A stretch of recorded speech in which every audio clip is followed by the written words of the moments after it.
Marcus Chun had been drifting through the Kepler expanse for 3 months when a Zephyrian patrol found him. His salvaged ship, the Wanderer, was a patchwork of human engineering and alien scrap metal, held together by determination and prayer. The ship's systems hummed with the quiet efficiency of someone who knew every bolt, wire, and circuit by heart. The first sign of trouble came as a pulse on his proximity sensors. Marcus looked up from the navigation charts he'd been studying, his dark eyes narrowing as 3 sleek vessels materialized on his screen. Zephyrian design. He recognized the predatory curves and the distinctive energy signatures immediately. His heart rate didn't increase. After 15 years of solo operations in the Outer Rim, very little surprised him anymore. Unknown vessel. This is Commander Vextar of the Zephyrian Third Fleet, came the transmission, the alien's voice carrying the characteristic clicking undertones of a species. You are trespassing in restricted space. Prepare to be boarded. Marcus leaned back in his pilot's chair, a weathered piece of Earth military surplus that had seen better decades. He keyed his comm system with practice comm. This is Marcus Chun of the independent salvage vessel Wanderer. According to my charts, this is neutral territory under the Galactic Commerce Accords. A harsh laugh crackled through the speakers. Human charts are outdated, scavenger. This sector now belongs to the Zephyrian Empire. Your species has no authority here. The 3 ships moved into attack formation with fluid precision. Marcus watched their approach with the detached interest of someone who had faced death more times than he could count. The Zephyrians were known throughout the galaxy for their military prowess and their particular disdain for humans. They considered humanity a young, weak species that had stumbled into space travel through luck rather than merit. I'm not looking for trouble, Marcus said, his fingers already dancing across his console, powering up systems that his ship's external scanners couldn't detect. Just passing through. The only thing you'll be passing through is our digestive systems, Commander Vextar replied. Humans make adequate protein sources, I'm told. The first plasma blast streaked past the Wanderer's hull, a warning shot that lit up Marcus's screens with radiation warnings. He sighed and reached for a cup of coffee that had gone cold hours ago, taking a sip before setting it down with deliberate care. Well, he murmured to himself, so much for the peaceful route. The Zephyrians had made a fundamental error in their assessment. They saw a single human in an aging salvage ship and assumed easy prey. What they failed to understand was that Marcus Chun wasn't just any human. He was a survivor who had spent the last 15 years learning every trick, trap, and tactical advantage the galaxy had to offer. The second volley came from all 3 ships simultaneously, a coordinated attack meant to overwhelm his shields and disable his engines. Marcus's hands moved with practiced efficiency, not to flee, but to fight back. The Wanderer suddenly blazed alive with weapon systems that hadn't appeared on any scan. Hidden missile tubes open along the ship's hull, revealing armaments that Marcus had salvaged, modified, and improved from a dozen different species technologies. The first salvo took the rightmost Zephyrian ship completely by surprise, punching through its shields and sending it spinning into an uncontrolled tumble. Impossible, came Commander Vextar's shock transmission. How does a salvage vessel? His question was cut short as Marcus's second wave of attacks struck home. These weren't standard human weapons, but a hybrid collection of technologies that no Zephyrian computer could predict or counter. Marcus had spent years studying alien weapon systems, not just to understand them, but to improve upon them. The damaged Zephyrian ship exploded in a brilliant flash of blue-white light, its fusion core breached by a particularly nasty surprise Marcus had acquired from the Cien weapons dealer. The remaining 2 ships immediately began evasive maneuvers, their earlier confidence evaporating like mist before the sun. This is Commander Vextar to all units, came the panic transmission on an open channel Marcus was monitoring. We have encountered an unknown human vessel with military-grade armaments, requesting immediate backup. Marcus smiled grimly as he adjusted his ship's position, using a debris field from an old battle to mask his approach. The Zephyrians were fast learners. He'd give them that, but they were thinking in terms of conventional space combat. Marcus had given up on conventional thinking years ago. The second ship tried to flank him, coming around a large asteroid at high speed. Marcus had anticipated this maneuver and was waiting with a surprise he'd been saving for special occasions. A modified Corvin gravity mine, nearly invisible to most sensors, caught the Zephyrian vessel in its field and crushed it like an empty beverage container. Commander Vextar's ship, the largest and most heavily armed of the three, hung motionless in space.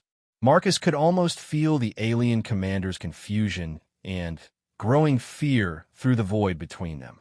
"Human," came Vextar's voice, no longer filled with arrogance, but with a grudging respect that surprised Marcus. "You fight unlike any of your species we have encountered. What are you?" Marcus considered the question as he maneuvered closer to the remaining ship, his weapons trained on its bridge, but not yet firing. It was a fair question, one he'd asked himself many times over the years. "I'm someone who got tired of being underestimated," he replied finally. The Zephyrian ship's shields were still up, but Marcus could see the fluctuations that indicated damage from a battle. He could finish this fight with a single focused assault, but something made him hesitate. Perhaps it was the tone in Vextar's voice, or perhaps it was simply curiosity about what the Zephyrian commander would do next. "You destroyed 2 of my ships with ease," Vextar continued. "Our intelligence reports indicated that humans were weak, technologically inferior, and lacking in combat instincts. You have proven our intelligence wrong." "Your intelligence was wrong about a lot of things," Marcus said, keeping his weapons locked on the alien ship while he spoke. "The question now is what you plan to do with that knowledge." There was a long pause before Vextar responded. When he did, his voice carried a tone Marcus had never heard from a Zephyrian before, something that might have been respect or perhaps fear. "I will report that we encountered a human vessel that was more than it appeared," Vextar said slowly. "But my superiors will not believe such a report without proof. They will send more ships, larger forces. You have won this battle, human, but you may have started a war." Marcus thought about this as he watched the Zephyrian ship on his screens. The commander was probably right. The Zephyrian Empire didn't take defeats lightly, especially not from species they considered inferior. Word of this encounter would spread, and not just among the Zephyrians. "What's your name, Commander?" Marcus asked suddenly. "I am Vextar, son of the Third Clutch, warrior of the Ninth Campaign," came the formal response. "Well, Vextar, son of the Third Clutch, let me give you some free advice," Marcus said, his voice taking on a harder edge. "When you make your report, tell your superiors exactly what you saw here today. Tell them that not all humans are what they appear to be. Some of us have been out here a long time, learning, adapting, becoming something more than what we were when we left Earth."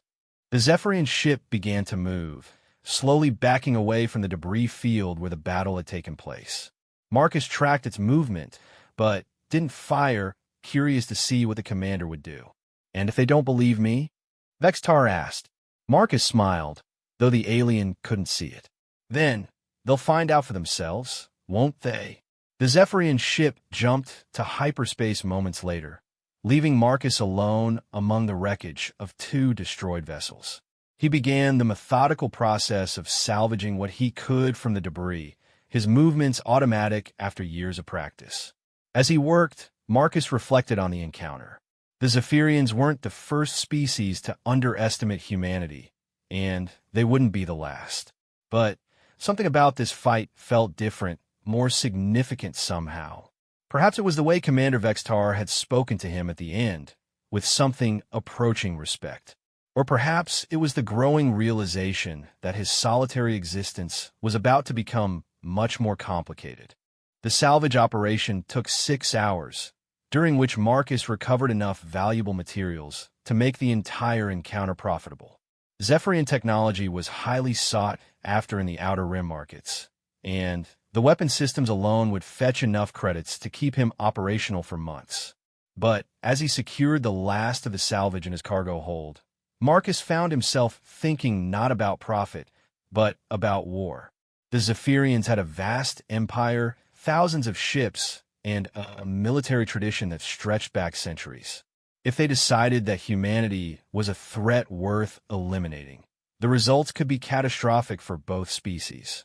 Marcus had never considered himself a hero or a protector of humanity. He was just a man who had chosen a solitary life among the stars, preferring the honest dangers of deep space to the complex politics of civilized worlds. But as he plotted a course away from the battle site, he began to wonder if that choice was still his to make. The galaxy was vast, filled with species that viewed humanity as young, weak, and expendable. Most humans stayed close to Earth, and the inner colonies content to trade and negotiate from a position of perceived weakness. But Marcus had spent 15 years learning that perception and reality were often very different things. He had become something that the galaxy wasn't prepared for, a human who had adapted, who had learned to think like a predator rather than prey. The question now was whether he was the only one, or if there were others like him scattered throughout the Outer Rim. As the Wanderer jumped to hyperspace, leaving the Kepler expanse behind, Marcus began to formulate a plan. If the Zephyrians were going to spread word of their encounter, then he needed to be ready for what came next. And if a war was coming, then perhaps it was time for the galaxy to learn what humans could become when they stopped trying to fit in and started embracing what made them different. The hunt was about to begin, and for the first time in years, Marcus Chun was looking forward to what lay ahead. News of the encounter in the Kepler expanse spread through the galactic underground faster than Marcus had anticipated. Within 2 weeks, he began receiving coded transmissions from contacts he hadn't heard from in years. Pirates, smugglers, information brokers, and black market dealers all wanted to know the same thing. Was it true that a single human had destroyed 2 Zephyrian warships? Marcus was refueling at Tartarus Station, a lawless port built into a hollowed-out asteroid in the Nebula Drift, when he got his first real indication of how seriously the galaxy was taking his little skirmish. The station's administrator, a Quellian named ZexRA, whose blue-scaled hide bore the scars of 100 deals gone wrong, approached him personally rather than sending an underling. Marcus Chun, ZexRA said, her serpentine voice carrying an unusual note of caution. You've become quite famous in certain circles. Marcus looked up from the fuel coupling he was attaching to his ship. Tartarus Station was supposed to be neutral ground, but he noticed more armed guards than usual patrolling the docks. Fame's never been good for business, ZexRA. What's the word? The Quellian administrator glanced around nervously before moving closer. 3 different bounties have been posted on you in the last week. The Zephyrians are offering 50,000 credits for your capture, dead or alive. But more interesting are the other 2. Other 2. Marcus continued working as he spoke, but his senses were alert for any sign of trouble. The hegemony is offering twice that for information about your ship's capabilities, ZexRA continued. They want to know how a single human vessel took down Zephyrian military ships. But the 3rd bout, she paused, her forked tongue tasting the air nervously. The 3rd comes from humans. Marcus's hands stilled on the fuel coupling. Which humans? Earth Defense Command. They're offering 100,000 credits for your peaceful surrender. They want to talk to you about matters of galactic security. ZexRA's voice took on a mocking tone as she quoted the official language. Marcus finished securing the fuel line and stepped back considering this information. Earth Defense Command getting involved meant that his little encounter had political implications he hadn't foreseen. The EDC typically stayed out of Outer Rim affairs, focusing on protecting the inner colonies and maintaining Earth's carefully neutral stance in galactic politics. Any takers on these bounties? He asked. ZexRA's laugh was like steam escaping from a pressure valve. 3 separate hunter crews have already left the station looking for you. The Sarkith brothers launched 2 days ago, and you know their reputation. There's also a Vorthan mercenary company and a mixed crew of various species calling themselves the Star Reapers. Marcus nodded thoughtfully. The Sarkith brothers were notorious for taking the most dangerous contracts and completing them with ruthless efficiency. The fact that they were already hunting him meant word had spread to the most dangerous circles in the galaxy. I appreciate the heads up, Zexra. What do you want in return? The Quellian administrator smiled, revealing rows of needle-sharp teeth. I want to know if the stories are true. Did you really take on 3 Zephyrian warships by yourself? Only 3, Marcus said casually, beginning the process of disconnecting the fuel line. And I let one of them leave to tell the story. Zexra's eyes widened, her pupils contracting to thin slits. You let one escape? Deliberately? Information is a weapon too, Zexra. Sometimes it's more effective than plasma cannons. As if to emphasize his point, an alarm began blaring throughout the station. Emergency lights bathed the docking bays in red illumination as Zexra's communication implant chirped with an incoming priority message. 3 ships dropping out of hyperspace, she announced after listening for a moment. Sarkith configuration. They found you faster than I expected. Marcus wasn't surprised. The Sarkith brothers had built their reputation on speed and aggression.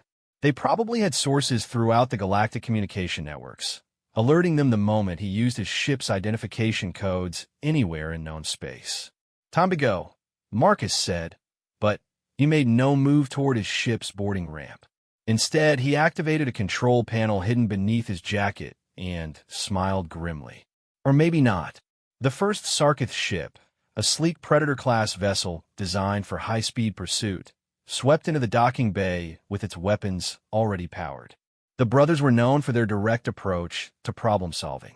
They would board the Wanderer, capture or kill him, and claim their bounty without worrying about collateral damage. What they weren't expecting was for their target to be ready for them. Marcus had spent his refueling time doing more than just taking on hydrogen fuel. He'd also been placing a series of small devices throughout the docking bay, each one a masterpiece of miniaturized destruction that he'd acquired from various sources over the years. The first Sarkith ship had barely touched down when Marcus triggered the devices. The explosion wasn't large enough to damage the station's structure, but it was precisely calculated to disable the pursuit ship's engines and life support systems. The brothers would survive, but their ship wouldn't be following him anywhere. Impressive, Zexra said, watching the disabled Sarkith vessel through the bay's observation windows. But there's still 2 more ships out there. Marcus was already moving toward his ship. Let them come. I'm done running for my reputation. The second part of the Sarkith brothers' assault came as Marcus was powering up his ship's systems. The remaining 2 vessels had positioned themselves to prevent his escape, one above the station and one below. It was a classic pincer movement designed to force him into a position where he couldn't use the station as cover. But Marcus had never intended to hide behind Tartarus Station. The Wanderer lifted off from the docking bay with deceptive gentleness, rising slowly as if its pilot was being cautious about damaging the station. The Sarkith ships moved to intercept, their weapons charging for what they assumed would be a quick execution. Instead, Marcus suddenly accelerated directly toward the upper ship, his own weapons blazing. The Sarkith brothers were skilled hunters, but they were used to chasing prey that tried to flee. A target that charged directly at superior forces was outside their tactical expectations. Marcus's first volley caught the upper ship completely off guard, punching through its shields and crippling its primary weapons array. But instead of following up with a killing blow, he used the ship's momentary confusion to execute a maneuver that no sane pilot would attempt in open space. He flew directly through the expanding debris field from his own weapon impacts, using the wreckage as camouflage while he repositioned for his next attack. The lower Sarkith ship, trying to get a clear shot at him, ended up firing on its own companion vessel when Marcus suddenly appeared from behind a piece of floating hull plating. The battle was over in less than 3 minutes. One Sarkith ship was completely destroyed, another was disabled and drifting, and the third was trapped in the station's docking bay with a crew that was probably reconsidering their career choices. But as Marcus prepared to jump to hyperspace, his communication system crackled with an incoming message from a source he hadn't expected. "Impressive work, Chun." The voice was human, speaking with the crisp accent of Earth's military academy. "This is Admiral Sarah Hayes of Earth Defense Command. We need to talk." Marcus paused, his finger hovering over the hyperspace activation control. Admiral Hayes was a legend in human military circles, one of the few officers who had successfully negotiated with alien species from a position of strength rather than weakness. If she was personally reaching out to him, the situation had implications far beyond a simple bounty hunt. "Admiral," Marcus replied, keeping his voice neutral. "I'm honored, but I'm a bit busy at the moment." The Zephyrian Empire has formally accused humanity of developing secret military technologies. Hayes continued, her tone brooking no nonsense. "They're claiming that your actions constitute an act of war. The Galactic Council is demanding that Earth surrender you for trial and turn over all information about our advanced weapon systems." Marcus felt a cold, not forming in his stomach. This was exactly what he had feared might happen. His private war with a few Zephyrian ships was becoming a diplomatic crisis that could affect all of humanity. "And Earth's response?" he asked. "Officially, we're cooperating with the investigation while maintaining that you're a rogue operator acting without government sanction," Hayes said. "Unofficially, I want to offer you a deal." "What kind of deal?" "Meet me at the coordinates I'm transmitting to your ship. Come alone, and I guarantee safe passage. In return, you tell me exactly how a solo salvage operator managed to defeat military vessels that our best tactical analysts said were impossible for a single ship to handle." Marcus looked at the coordinates Hayes had sent. They indicated a location in the void reaches, a region of space so empty and dangerous that even pirates avoided it. It would be the perfect place for a clandestine meeting, or the perfect place for an ambush. "And if I refuse, then you'll remain a fugitive hunted by every major power in the galaxy," Hayes said bluntly. "Eventually, someone will get lucky. The Zephyrians are already mobilizing a full battle fleet to hunt you down. They're calling it a training exercise, but we both know better." Marcus considered his options. He could continue running, using his skills and knowledge to stay ahead of his pursuers. But the encounter with the Sarkith brothers had shown him that his enemies were learning, adapting their tactics to counter his advantages. Eventually, they would overwhelm him through sheer numbers. Or he could take a chance on Admiral Hayes and see what Earth's military establishment really wanted from him. "I'll be there in 48 hours, he said finally. "Chun," Hayes said, her voice softening slightly. "Whatever you've become out there, whatever you've learned, humanity needs every advantage it can get. The galaxy is changing, and not in our favor." The transmission ended, leaving Marcus alone with his thoughts as the Wanderer jumped to hyperspace. Behind him, Tartarus Station was already returning to normal operations, the disabled Sarkith ships being towed away for salvage. Zexar-A would profit handsomely from the entire encounter, selling information about the battle to anyone willing to pay for it. But Marcus was beginning to realize that his days as a simple salvage operator were over. The galaxy had noticed humanity in a way it never had before, and he was the focal point of that attention, whether he wanted it or not. He had become a symbol of human potential, a demonstration that his species was more dangerous than anyone had imagined.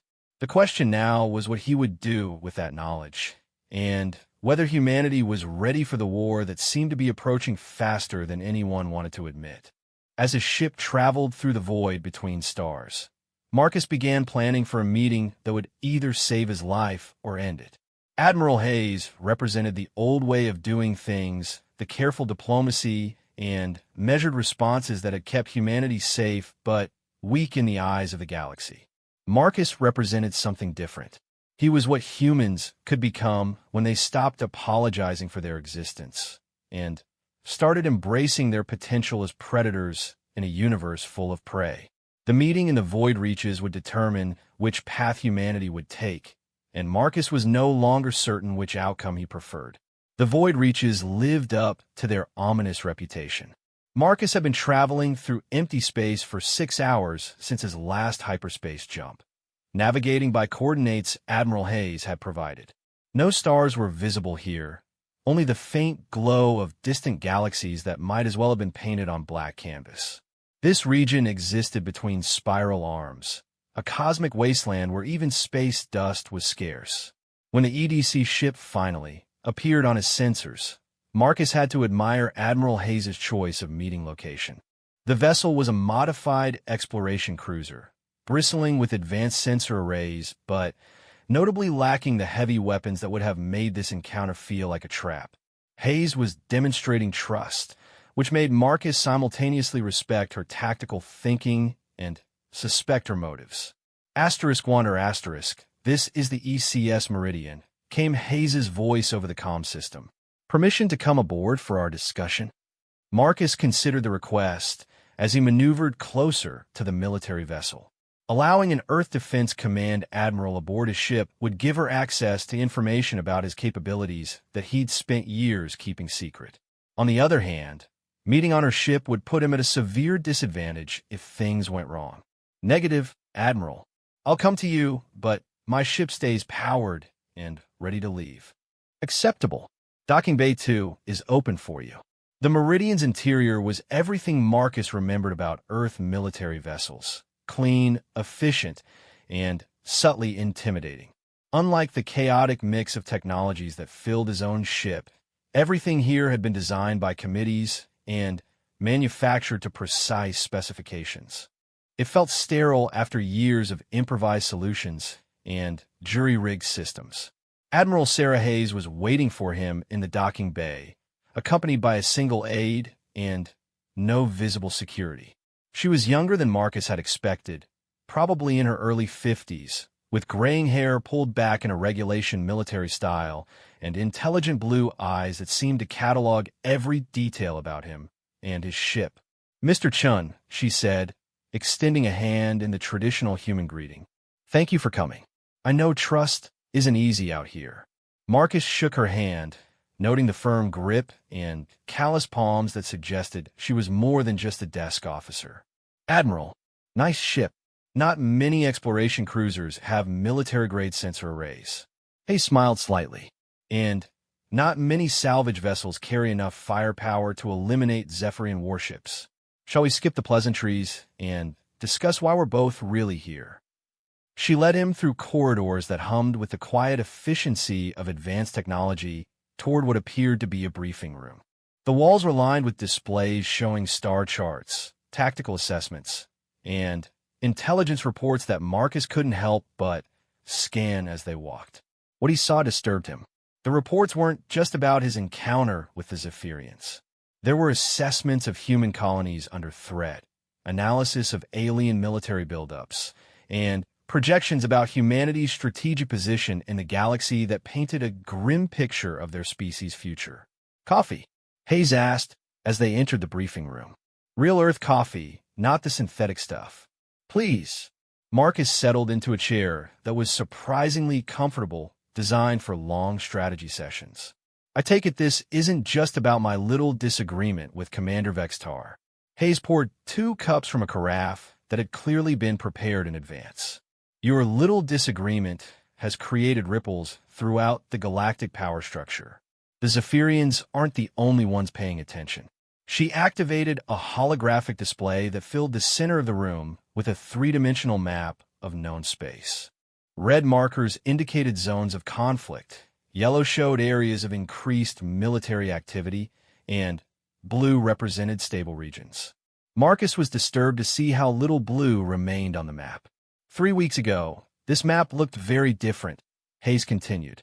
The hegemony has mobilized 2 full fleets and moved them to positions along human space.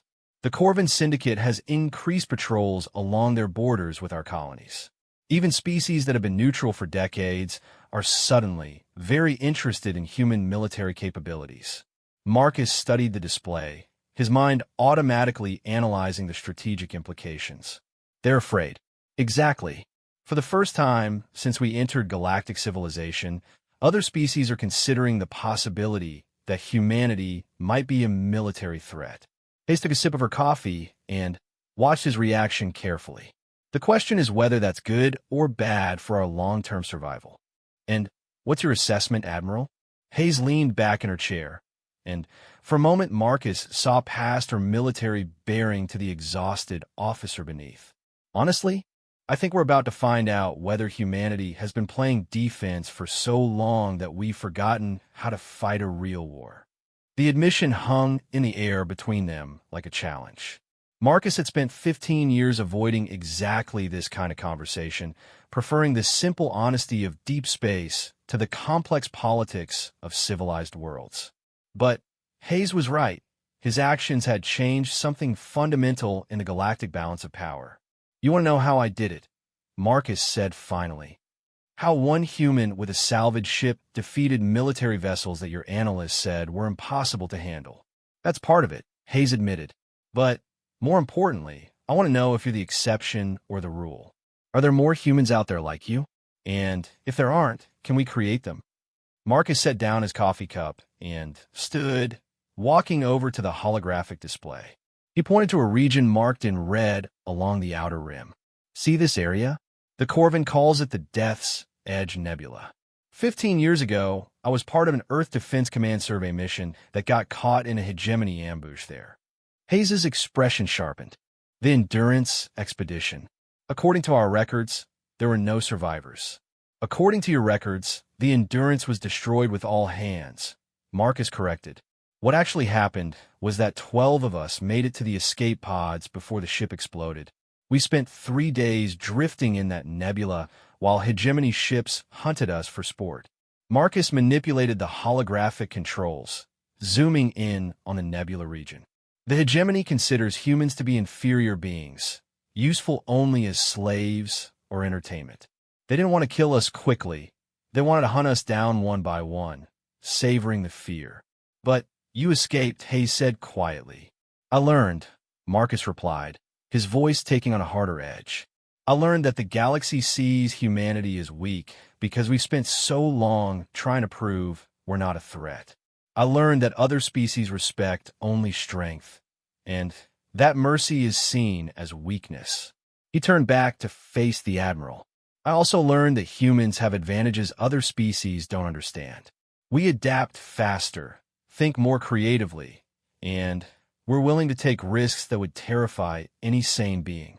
The problem is that we've been so focused on fitting in that we've never explored what we could become if we stopped apologizing for our existence." Hayes nodded slowly. "And so you spent 15 years becoming something the galaxy wasn't prepared for." "I became what any human could become if they stopped thinking like prey and started thinking like predators," Marcus said. "Every piece of technology on my ship, every tactical system, every weapon, I didn't invent any of it. I just took what already existed and improved it in ways the original designers never considered." The Admiral stood and walked over to join him at the display. "Show me."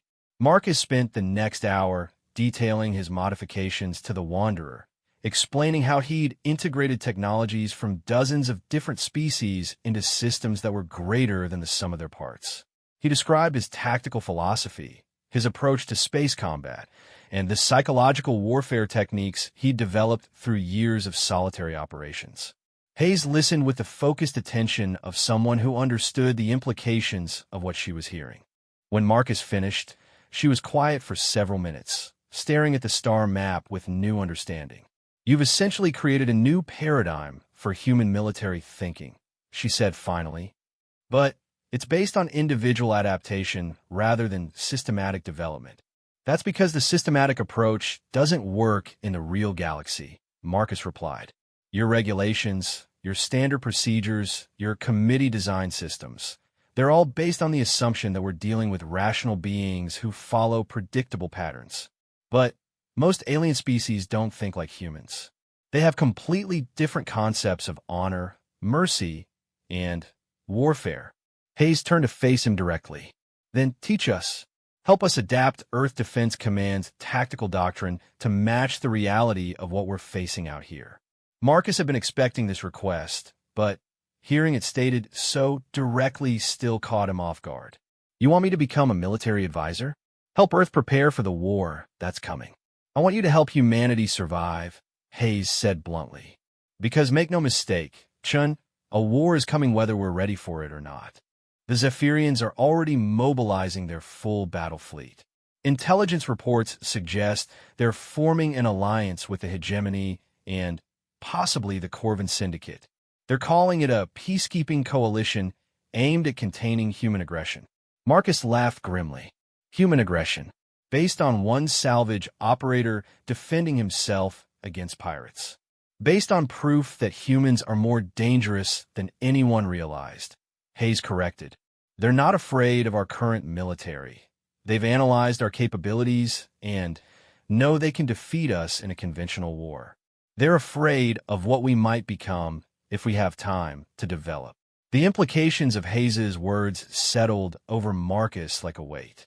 His private war had become the catalyst for something much larger and more dangerous. The galaxy's major powers were preparing to crush humanity before it could realize its potential, and he was the justification they needed for preemptive action. How long do we have, he asked. 6 months, maybe less. The coalition is still forming, working out command structures and logistics. But once they move, they'll move fast and with overwhelming force. Marcus returned to his chair and drank the rest of his coffee while considering his options. He could refuse Hayes's request and return to his solitary existence, hoping to stay ahead of the coming storm. Or he could accept the responsibility that his actions had created and help his species prepare for a war they didn't want but couldn't avoid. I'll need complete autonomy, he said finally. No committees, no oversight boards, no regulations committee approvals. If I'm going to help humanity adapt, I need the freedom to do things that will horrify your standard military thinking. Hayes smiled for the first time since their meeting began. Done. What do you need? First, I need access to Earth's best pilots, engineers, and tactical officers. Not the ones who follow orders best, but the ones who think outside regulations. Second, I need a base of operations somewhere the galaxy's intelligence networks won't find us. Third, I need you to trust me to do things that will seem insane by current Earth military standards. And in return, Marcus stood and extended his hand. In return, Admiral, I'll show you what humans can become when they stop being afraid of their own potential. The galaxy thinks it's seen human military capability at its peak. Time to prove them wrong. Hayes shook his hand with the same firm grip she'd used when greeting him. Welcome to the war effort, Chun. Try not to start any other diplomatic crises before we're ready. As Marcus prepared to leave the Meridian, he felt the weight of responsibility settling on his shoulders like a familiar coat. For 15 years, he'd been a lone wolf operating on the edges of galactic civilization. Now he was about to become something much more dangerous, a teacher who would show humanity how to hunt rather than hide. The galaxy had underestimated one human and learned to fear what that might mean for the species as a whole. Soon, they would discover that Marcus Chun had been the beginning, not the exception, of humanity's evolution from prey to predator. The facility Admiral Hayes had provided was everything Marcus could have asked for and nothing like what he'd expected. Hidden deep within an asteroid field in the outer reaches of the Sol system, the installation looked like a standard mining operation from the outside. Inside, it contained some of the most advanced research and development equipment that Earth had ever produced, along with manufacturing capabilities that could build anything from fighter craft to capital ship components. Marcus stood in the main hangar, watching as his hand-picked team of 24 officers and specialists examined the equipment with varying degrees of excitement and apprehension. They were an unusual collection of individuals. Pilots who had been disciplined for creative interpretation of orders, engineers who had been transferred for unauthorized modifications to military equipment, and tactical officers whose aggressive strategies had been deemed too risky for standard operations. Lieutenant Commander Elena Vasquez was the first to approach him with questions. The fighter pilot had been facing a court-martial for modifying her ship's weapon systems when Hayes had reassigned her to Marcus's project. She was young, talented, and had the kind of aggressive instincts that military regulations typically discouraged. Sir, she began, then paused. What exactly should I call you? Admiral Hayes was vague about the command structure here. Marcus smiled slightly. Military protocol was going to be one of many things he would need to reshape. Chen works fine. Or Marcus if you prefer. We're not operating under standard military hierarchy here. Understood, Marcus. The question everyone's asking is what exactly we're supposed to be doing. The briefing mentioned developing new tactical doctrines, but the equipment here looks like it's designed for building ships, not analyzing combat strategies. Marcus gestured for her to follow him to a large holographic display at the center of the hangar. With a few keystrokes, he activated a three-dimensional projection that showed the Wanderer in complete detail, every modification and system upgrade clearly visible. This is what 15 years of adaptation looks like, he said, noting how the assembled officers gathered around the display. What I want to know is what 15 years of systematic development could accomplish. Dr. James Morrison, the team's chief engineer, leaned forward to study the projection more closely. He was an older man whose brilliant innovations have been consistently rejected by military committees for being too radical. The integration of technologies here is remarkable, he said, his voice filled with professional admiration. You've combined the Cyan energy weapons with Corvin targeting systems and what appears to be a heavily modified human fusion drive, along with about 30 other alien technologies, Marcus confirmed. Each modification was designed to solve a specific problem I encountered in the field. The result is a ship that can outfight vessels twice its size and outrun anything that could destroy it. Captain Sarah Kim, a tactical officer who had been quietly studying the display, looked up with sharp eyes. The question is scalability. Your ship works because you understand every system personally, because you've spent years learning how to integrate these technologies. Can this approach work for an entire fleet? Marcus nodded approvingly. Kim had identified the core challenge immediately. That's exactly what we're here to find out. But before we can build a fleet, we need to understand what we're really building it for.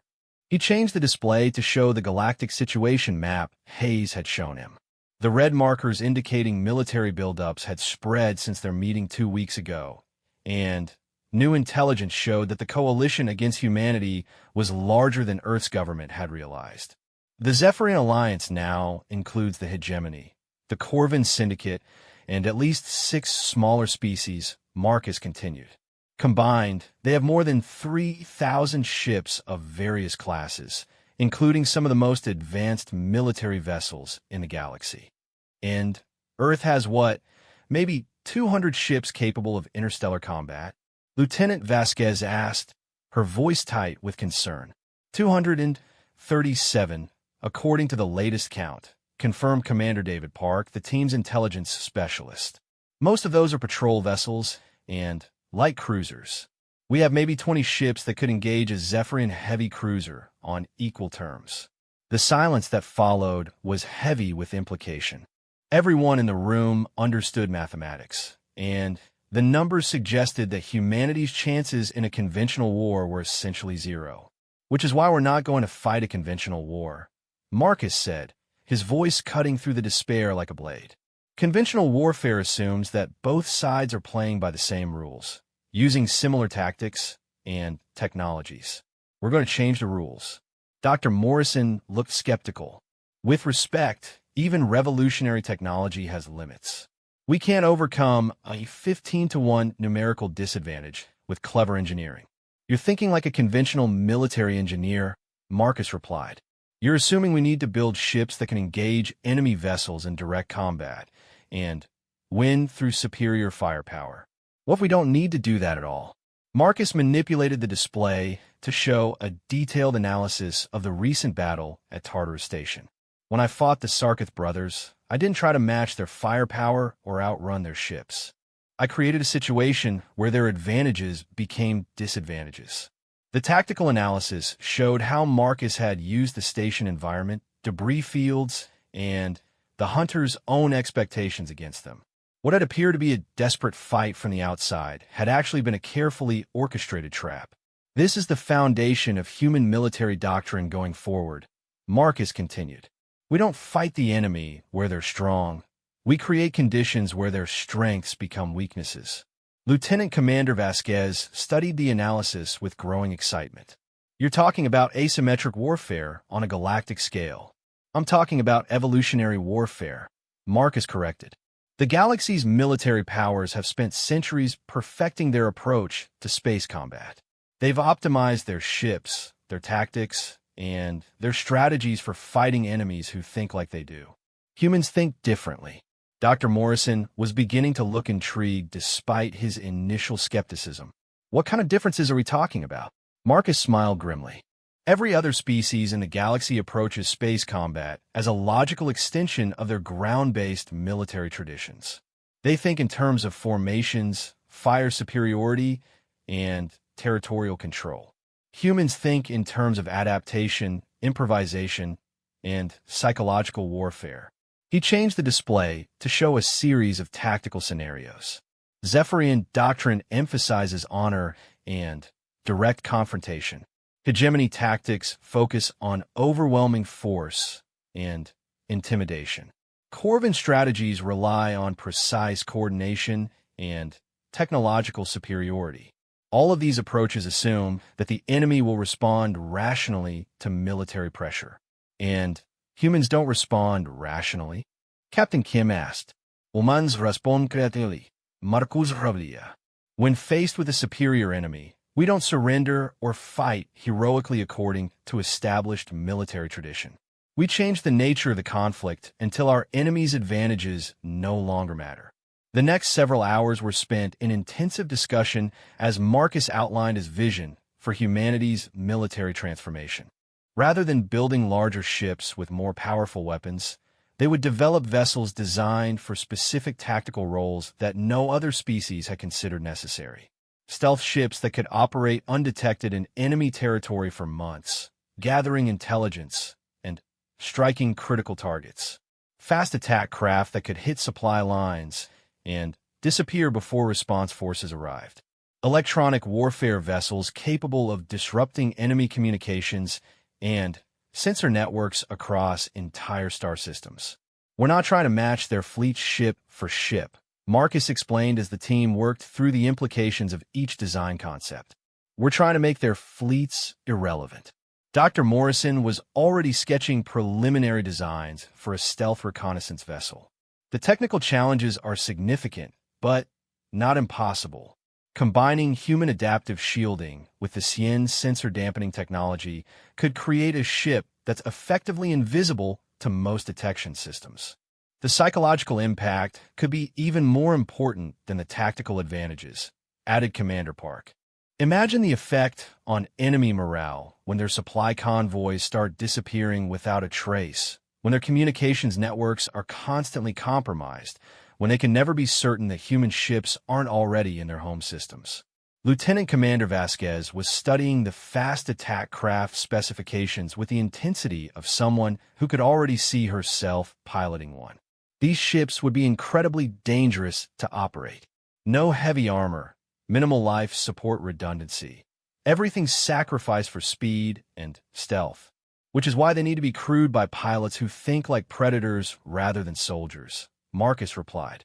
Pilots who understand that their job isn't to engage the enemy in honorable combat, but to hunt them down and destroy them before they realize they're under attack.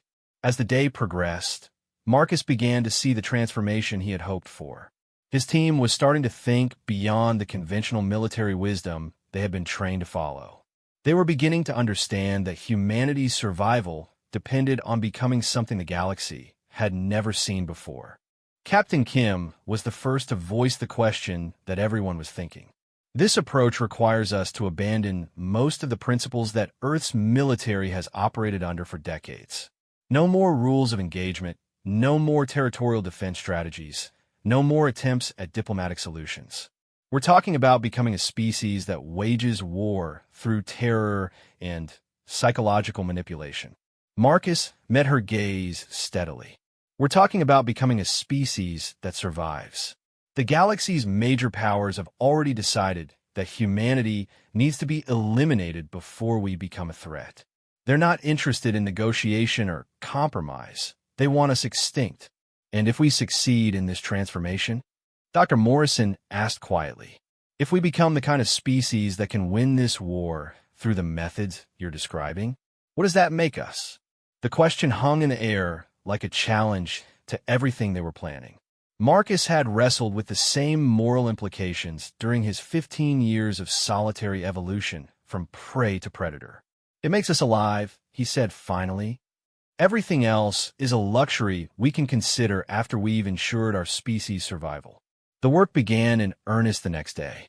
3 teams were formed to tackle different aspects of the military transformation. Dr. Morrison led the engineering group, working on ship designs and technology integration. Captain Kim headed the tactical development team, creating new combat doctrines and training protocols.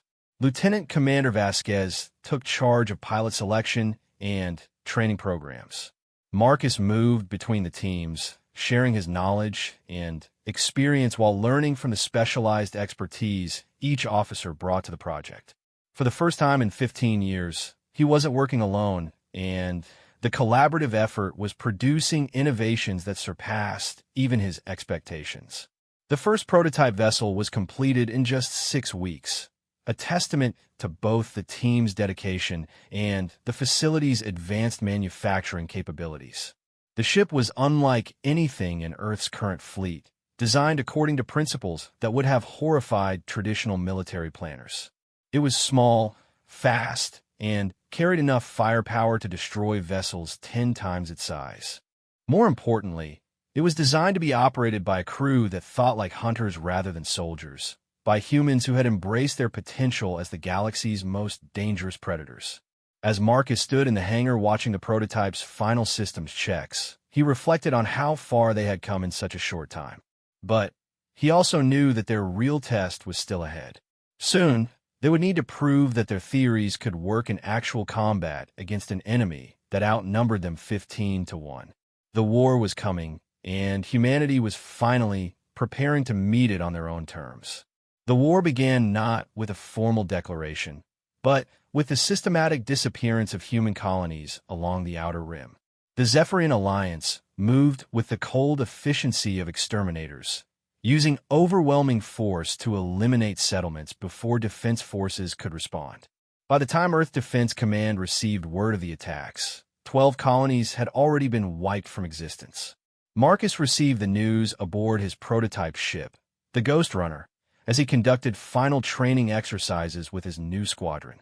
The vessel was everything he had envisioned, a fusion of human adaptability and alien technology that could outfight, outrun, and outthink anything the galaxy had produced.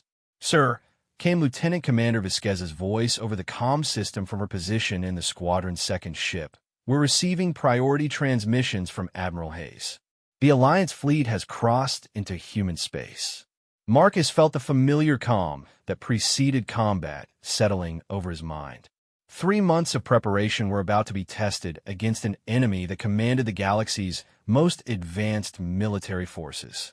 The prototype squadron consisted of only 6 ships, a laughably small force by conventional standards, but Marcus was no longer thinking in conventional terms. "All units, form up for hyperspace jump," he ordered. "Time to show the galaxy what we've learned." The destination Hayes had provided was the Proxima Defense Station, a massive orbital platform protecting one of humanity's most important industrial worlds. Long-range sensors showed that a Zephyrian battle group was approaching the system with enough firepower to reduce the station to debris within hours. What the enemy didn't know was that the battle group had been expected. Human intelligence networks, rebuilt according to Marcus's specifications, had been tracking Alliance movements for weeks. This wasn't going to be another massacre of unprepared colonists. It was going to be the galaxy's first demonstration of what humanity had become. The Ghost Runner dropped out of hyperspace at the edge of the Proxima system, its stealth systems immediately masking its presence from enemy sensors. Around him, the other 5 ships of his squadron did the same, becoming ghosts in the void between stars. "Contact," reported Ensign David Torres from the squadron's reconnaissance vessel. Zephyrian battle group consisting of 1 heavy cruiser for destroyers and 2 support vessels. They're maintaining standard attack formation.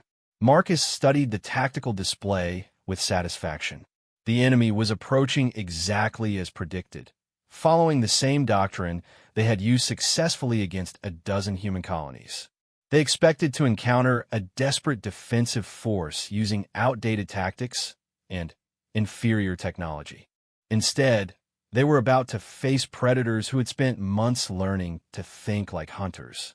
Phase 1, Marcus announced. Torres, initiate electronic warfare protocols. I want their communications disrupted and their sensor networks compromised. Make them blind and deaf. The reconnaissance vessel, invisible to enemy detection, moved closer to the approaching battle group. Within minutes, carefully placed electronic warfare devices began broadcasting interference patterns that Marcus's team had specifically designed to exploit weaknesses in Zephyrian military technology. The effect was immediate. The enemy formation began to show signs of confusion as ship-to-ship communications became unreliable and sensor readings grew increasingly erratic. The tight coordination that made Zephyrian tactics so effective started to break down. Phase 2. Marcus continued. Vasquez Kim, begin hit and run attacks on the support vessels. Remember, we're not trying to destroy them yet. We want them damaged and afraid. 2 of his ships emerged from stealth long enough to launch precision strikes against the battle group supply and command vessels. The attacks came from directions the enemy hadn't expected, using weapon combinations that their defensive systems weren't designed to counter. Neither support vessel was destroyed, but both were crippled and no longer able to fulfill their roles in the formation. Commander Vextar, the same Zephyrian officer who had encountered Marcus in the Kepler Expanse, was aboard the heavy cruiser that led the battle group. His voice crackled over intercepted communications, filled with the kind of frustrated anger that Marcus had hoped to provoke. Unknown vessels, identify yourselves, Vextar demanded. Face us with honor, not these cowardly ambush tactics. Marcus activated his communication system, broadcasting on all frequencies so that every ship in both fleets could hear his response. Commander Vextar, I told you that your superiors would learn what humans could become. Consider this your education. The effect of his voice on the Zephyrian battle group was immediate. Marcus had become something of a legend among Alliance forces, the mysterious human who had single-handedly destroyed multiple warships. His presence here meant that this wasn't a routine colony-clearing operation. It was a trap. All ships, emergency jump to hyperspace, Vextar ordered, his military training overriding his personal desire for vengeance. We are withdrawing from this engagement. But Marcus had anticipated this response as well.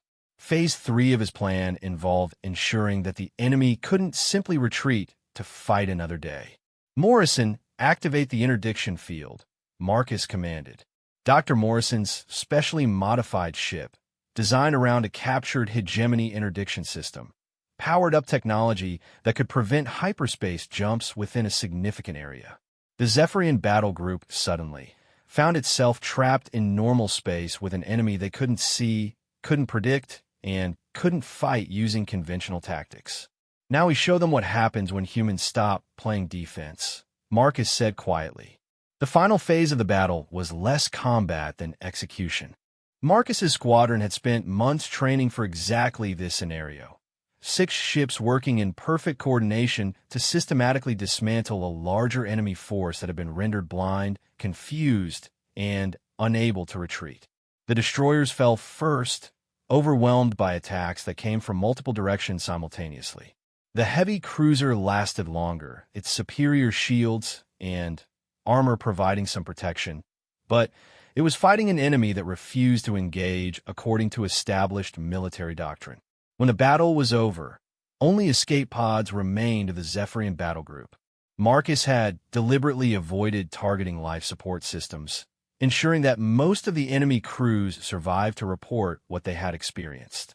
All ships moved to extraction point, Marcus ordered. I want us gone before their reinforcements arrive. As his squadron prepared to jump to hyperspace, Marcus opened a communication channel to the Proxima Defense Station. Admiral Hayes, this is Marcus Chun. The immediate threat has been neutralized. Confirmed, Chun. Outstanding work. Hayes's voice carried a note of amazement that she was trying to keep professional. Initial reports suggest you eliminated an entire battle group without taking any casualties. That's just the beginning, Admiral. We're going to hit them again before they can adapt to our tactics. Every successful attack teaches the galaxy that humans are no longer victims. Over the following weeks, Marcus's expanded squadron struck at Alliance forces throughout human space and beyond. The attacks followed no predictable pattern, targeted no strategic objectives according to conventional military thinking, and used tactics that seemed to change with every engagement. Supply convoys disappeared in deep space, their escorts found weeks later as frozen hulks drifting between stars. Communication relays were destroyed by ships that appeared without warning and vanished before response forces could arrive. Even heavily defended military installations found themselves under attack by forces that seemed to materialize from nothing. The psychological impact on Alliance forces was enormous. Marcus had turned the Zephyrian Empire's own propaganda against them. They had claimed humans were weak and primitive, easy prey for superior beings. Now their fleets lived in constant fear of attacks by ghosts they couldn't see or predict. But the most significant change was happening within humanity itself. Word of the squadron's successes spread through human space like wildfire, transforming despair into hope and fear into determination. Admiral Hayes reported that recruitment for the new military programs had increased by 3,000%, with volunteers eager to learn the tactics that were turning the tide of an impossible war. 6 months after the first Alliance attacks, Marcus stood on the bridge of his flagship, no longer a lone salvage vessel, but a purpose-built ship that represented the culmination of everything humanity had learned about survival in a hostile galaxy. Around him, his fleet had grown from 6 ships to more than 200, each crewed by humans who had embraced their potential as hunters rather than prey. "Sir," reported Captain Kim from her position at the tactical station, "long-range sensors are detecting a massive Alliance fleet moving toward Earth. Intelligence estimates more than 800 ships." Marcus studied the incoming reports with the same calm focus he had maintained throughout the war. The Alliance had finally committed their full strength to ending the human threat once and for all. It would be the largest space battle in galactic history. "They're expecting us to defend Earth directly," Marcus said, thinking aloud. "Traditional tactics would put our fleet in orbit around our homeworld, fighting a desperate last stand against overwhelming odds." "And we're not going to do that?" asked Lieutenant Commander Vasquez, who now commanded her own squadron of fast attack ships. Marcus smiled with the quiet confidence of a predator who had been planning this hunt for months. "We're going to do something the Alliance has never seen before. We're going to attack their home systems while their fleet is committed to Earth." The final battle of the war was fought not in Earth's solar system, but simultaneously across a dozen Alliance worlds. While the combined fleets of the Zephyrian Alliance approached humanity's homeworld expecting a conventional defensive engagement, Marcus's forces struck at the heart of their empire. Zephyrian Prime, the hegemony's central command station, and the Corvin Syndicate's industrial worlds all found themselves under attack by human forces that had spent months learning how to fight a war the galaxy had never seen. The attacks were precise, devastating, and designed to cripple the Alliance's ability to sustain their massive offensive. When the Alliance fleet reached Earth's solar system, they found Admiral Hayes waiting for them with Earth Defense Command's conventional forces. But the expected battle never materialized. Instead, the Alliance commanders received reports of their home systems under assault, their infrastructure being systematically destroyed by an enemy they had dismissed as primitive and weak.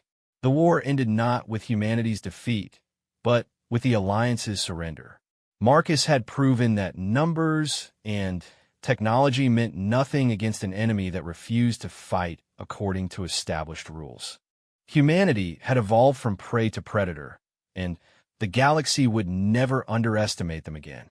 As Marcus stood on the observation deck of his flagship, Watching Earth's sunshine on a galaxy that had learned to respect humanity's potential, he reflected on the journey that had brought him here. 15 years ago, he had been a survivor learning to adapt in hostile territory. Now he was the architect of his species' transformation from victims to hunters. The galaxy was vast, filled with species that had grown complacent in their assumptions about human weakness. Marcus looked forward to teaching each of them what humanity had become, one lesson at a time. The hunt was far from over. It was just beginning.